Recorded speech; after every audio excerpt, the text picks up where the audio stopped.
In the bustling heart of Lagos City, where cars honk from dawn till dusk and dreams rise with the smell of roasted corn and petrol, there lived a young couple, Mr. and Mrs. Okafor. They were the kind of couple everyone admired. Handsome, successful, and deeply in love. But despite all their wealth and laughter, there was one thing they longed for. A child. For 8 long years, the couple prayed, cried, and visited hospitals, prophets, and even native healers. Yet, no child came. Then one Sunday morning, their pastor declared, "This year, your tears shall turn to laughter." The congregation shouted, "Amen." And for the first time, Mrs. Okafor felt a warmth in her belly she had never felt before. Months later, her belly began to swell, slowly, then proudly, until it could no longer be hidden. The doctor smiled and said, "You're carrying twins."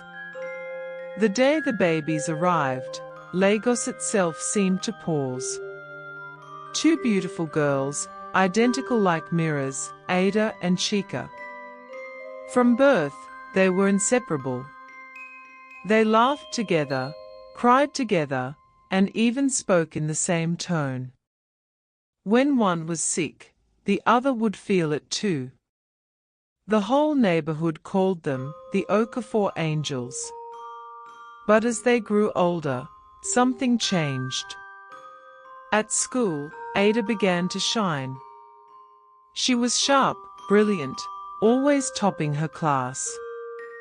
Chika, on the other hand, tried her best but always fell short. Teachers praised Ada's intelligence. Parents bragged about her. Even their mother began to say, "Chika, learn from your sister. Can't you see how smart Ada is?" Each word, though meant to encourage, was like a dagger in Chika's heart. Years passed. Ada gained admission into the university, and Chika barely made it into a polytechnic. Still, Ada shared everything she had, her clothes, her books, her laughter. But in Chika's heart, a dark seed was growing, the seed of jealousy. Then came the day everything changed. Their family had long been members of the Lord's Covenant Church, a large congregation in Surulere. The pastor's son, Emeka, had just returned from London, tall, charming, and filled with grace. Both sisters noticed him the moment he stepped into the church. His smile lit up the entire hall. And as fate would have it, Emeka began talking to them both. At first, he seemed to like them equally, until one Sunday after service, he walked up to Ada, holding a small box. When Ada opened it, a ring glittered inside. He smiled. "Ada Okafor, will you marry me?" The entire church erupted in joy. Their parents cried tears of happiness. Ada's friends hugged her. But one person stood frozen. Chika. Her heart stopped. Her mind screamed. Why always her? Why Ada? Why not me? That night, she couldn't sleep. The laughter from Ada's room echoed in her head. The way their parents had danced and prayed in thanksgiving burned her soul. Around midnight, Chika's face changed. She walked quietly to the kitchen, her heart pounding with rage. She picked up a knife, the same one their mother used to chop vegetables. Slowly, she pushed open Ada's door. Her twin lay peacefully, smiling in her sleep, probably dreaming of her wedding. Chika's voice trembled. "Is it only you that good things are for?"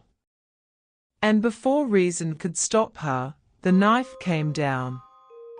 Once, twice, thrice. Ada's blood soaked the white bedsheet. Moments later, the house filled with screams.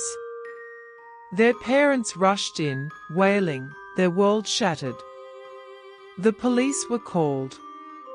Chika didn't resist arrest, she just kept muttering, "They never saw me. They never loved me." At the police station, her parents wept bitterly. Mrs. Okafor fell to her knees, crying, "What did we do wrong?" They were twins.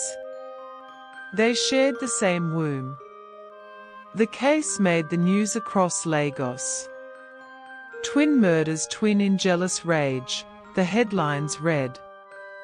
At her sentencing, Chika showed no emotion. Her eyes were empty, her heart broken, consumed by her own envy. Back home, the Okafors sat in silence, their once joyful home now filled with sorrow. And it was then they realized that love is like rain, if it doesn't fall evenly, one side will always wither. And so, dear listener, from the streets of Lagos comes this painful lesson: never show open favoritism among your children.